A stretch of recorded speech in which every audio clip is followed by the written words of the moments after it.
Hey everyone, this is our Roosters crowing #1 car horn. This is our button version of the horn. It comes with a button which is included. We've got the horn facing down here because it's pretty loud. We don't want to hurt our ears here.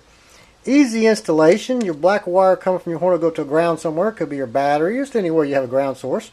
Your red wire coming from your horn will go to a 12-volt power source. It could be your battery, a fuse, anywhere you have a 12-volt power source. And then your yellow wire coming from your horn will go to one side of the button, which is included. And then you simply just run another 12 volts to the other side of the button and you're good to go. So this is our Roosters crowing #1 car horn.